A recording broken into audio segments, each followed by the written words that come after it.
escuchas esta mañana en ¿Qué tal, Fernanda? Te pregunto, además de Donald Trump, ¿recuerdas algún presidente de Estados Unidos que haya atacado de semejante manera a México? Bueno, para nadie es un secreto que desde su campaña electoral, Trump enarboló el estandarte nacionalista de los ciudadanos estadounidenses que ven a los mexicanos como invasores, violadores y responsables de muchos de los conflictos que pasan en ese país. A estos grupos de ultraderecha, racistas, supremacistas blancos, neonazis, antiinmigrantes, son a quienes Donald Trump endulzó el oído con promesas de muros fronterizos, deportaciones para liberarse de los latinos, a que según él quitan los empleos a los estadounidenses, roban y violan. Desde entonces, y en los 15 meses que lleva en la presidencia de Estados Unidos, Trump no ha dejado de promover un rechazo feroz hacia nosotros los mexicanos. Y no es algo raro, porque este rencor nacionalista es bastante efectivo para ocultar los estragos de su terrible gestión y mantenerlo en el poder. Algo muy similar a lo que hizo Adolf Hitler en Alemania nazi. Sin embargo, no es la primera vez que el gobierno de nuestro país vecino se muestra descortés con México. En la época virreinal, representantes estadounidenses se empeñan una y otra vez en marcar sus límites fronterizos con la Nueva España, además de insistir en la compra de Alta California, Nuevo México y Texas. Cuando la Nueva España se independiza y adquirimos nuestro nombre actual, que es México, Estados Unidos envía a Joel Roberts Poinsett para negociar que le cedan los territorios que siempre ambicionaron, sobre todo cuando Texas proclama su independencia del gobierno mexicano y se integra a los Estados Unidos. Como consecuencia de esto, México rompe relaciones diplomáticas con Estados Unidos e inicia la disputa por señalar los límites entre ambas naciones. ¿A dónde va a quedar la frontera? Básicamente. Para México el límite se encuentra en el río Bravo. Para Estados Unidos, recuerden, el límite es el río Nueces, y aprovecha de esto, se aprovecha para enviar tropas a Texas con pretexto de proteger a los tejanos. Obviamente, la idea es declarar la guerra, lo cual ocurre cuando las tropas mexicanas comandadas por el general Mariano Arista y las estadounidenses al mando, por ejemplo, estaban dos de ellos, pero uno era Zachary Taylor, que tienen un enfrentamiento el 21 de abril de 1846. Se arma una revuelta, ¿eh? El presidente James Knox Polk pide al Congreso declarar la guerra a México porque, según ellos, los mexicanos derramaron sangre estadounidense en su territorio, algo completamente falso, porque las tropas de Mariano Arista solo repelieron el combate que consideraban una invasión extranjera. Finalmente, llega el 13 de mayo de 1846. Se declara oficialmente la guerra a México y los enfrentamientos armados inician entre Texas y Tamaulipas. Estados Unidos bloquea los puertos de Tampico y Veracruz, donde ahí precisamente hay un general que se llama Winfield Scott, que inicia su avanzada hacia la Ciudad de México. Viene el 18 de agosto, donde Stephen Kearny somete a Santa Fe, Nuevo México, para después avanzar hasta California y adueñarse de los territorios ambicionados. Mientras Taylor llega a Monterrey, porque acuérdense, ahí sucede la famosa batalla del 21 de septiembre, en la que las tropas estadounidenses sufren grandes bajas. Ahí México va ganando. Esta batalla de Monterrey culmina con la rendición de los mexicanos un 23 de septiembre, pero es recordada también por ser la primera aparición del famoso Batallón de San Patricio, formado por los irlandeses desertores del ejército norteamericano.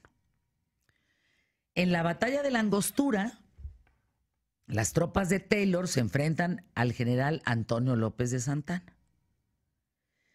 entre el 22 y 23 de febrero, estás hablando 1847, quedando ahí como victoriosos los mexicanos. Otras dos batallas ocurren al sur de la Ciudad de México. Acuérdense, la de Padierna y la de Churubusco, donde las tropas del general Scott son enfrentadas para impedir que lleguen al centro de la capital. Pero es el 13 de septiembre cuando sucede el último intento para frenar a los invasores en el colegio militar que se encontraba entonces en el castillo de Chapultepec. Los cadetes que se encuentran en ese momento mueren defendiendo el castillo. El famoso batallón de San Blas, comandado por Felipe Santiago Xicoténcatl, pues también resulta aniquilado y el ejército invasor llega finalmente al centro de la ciudad. Un día después, 15 de septiembre de 1847, ondeó la bandera estadounidense en el asta de Palacio Nacional para indicarle a todos los mexicanos que habían perdido la guerra y los territorios que Estados Unidos reclamaban. La guerra llega a su fin el 2 de febrero de 1848 con la firma del Tratado de Guadalupe Hidalgo, en el cual México cede Nuevo México y Alta California, y por su parte Estados Unidos se compromete a indemnizar a México con 15 millones de pesos. Eso es lo que paga Estados Unidos por esos territorios a México. Algunos de ustedes se preguntarán, bueno, ¿qué pasó con la Mesilla? Acuérdense, era el último territorio que nos quedaba después de este gran despojo. Ah, pero ahí su pérdida se la debemos, pues nada más que nada menos al general Santana, en 1853, cuando regresa para gobernar México por última vez y dice, pues la Mesilla, ay, pues se la vende a Estados Unidos por 10 millones de dólares, pues ¿cuál es el tema? Y se la vendió. Como podrás darte cuenta, después de escuchar este periodismo de vida, esta historia, que debemos de conocer la historia de México, no podemos tener pretextos. No es la primera vez que México tiene problemas con Estados Unidos, por cuestiones fronterizas, ¿no? En el siglo antepasado todo empezó por los dos ríos, el Nueces y el Bravo. Ah, pero hoy es porque Trump, al trompudo, como yo le digo, pues quiere un muro. Ay, que lo paguemos nosotros. ¿Puede un hombre, esto es muy importante, puede un hombre destrozar las relaciones diplomáticas, los tratados comerciales, los convenios entre países, el intercambio cultural, así de la noche a la mañana?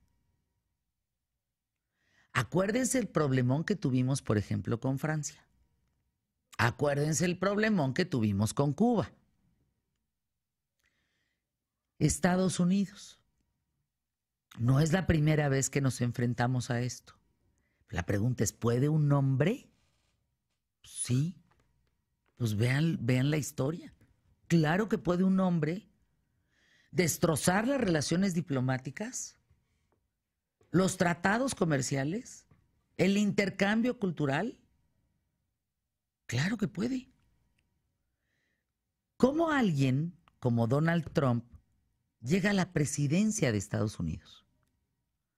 ¿Cómo una persona intolerante, racista, con antecedentes de abuso a las mujeres, de abuso infantil, de violencia a las mujeres, de ser intolerante, racista,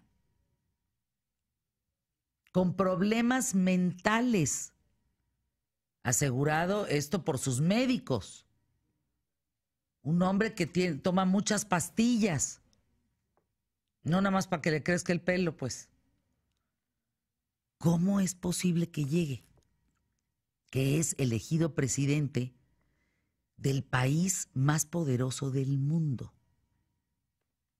Un empresario que desde la trinchera de presidente más bien no ha dejado de ser empresario y se le ha olvidado ser presidente. Algo bien delicado. Miren, con la frontera con México tiene broncas, pero ¿qué creen?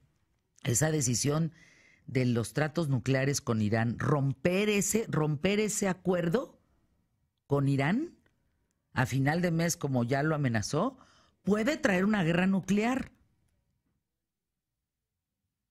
Pero lo hace. Y a través de Twitter. Es verdaderamente inverosímil. Pero ¿qué creen? Así nos tocó también con Santana cuando vendió México. Así fue también. Bueno, no le fue a decir a uno de los gringos, véngase usted por favor a ser presidente de este país porque yo no puedo. No me siento muy capacitado. Véngase usted aquí a ayudarme a gobernar, porque fíjese que yo no puedo con tanto mexicano salido del Huacal. Bueno, ¿puede un hombre? Sí, sí puede. Escríbeme a redes sociales, @QTF, o en Facebook, Fernanda Familiar. Cuéntame, o sea, ¿tú qué opinas? ¿Puede existir? Esa es mi opinión, pero ¿cuál es la tuya? ¿Puede un hombre hacer un cambio tan brutal en la historia de un país? Sí. Hoy vamos a hablar de este gran libro de grandes escritores mexicanos que opinan sobre Donald Trump, que tienen que comprarlo y leerlo. Está buenísimo. Trump, México te habla. Entrevistas de Raúl Godínez. Grandes escritores mexicanos opinan sobre Trump. Está Elenita Poniatowska, Jorge Volpi, Lorenzo Meyer, Javier Sicilia, Juan Villoro, Denis Dresser, Guadalupe Loaesa y muchos más levantan la voz en contra de este discurso discriminativo, a todas luces amenazante, ante el agravio, los arrebatos, la visceralidad del trompudo y de las convicciones que pues, están por los suelos. Hablamos de dignidad, esta que enaltece a través de la palabra de estos escritores. Vale la pena.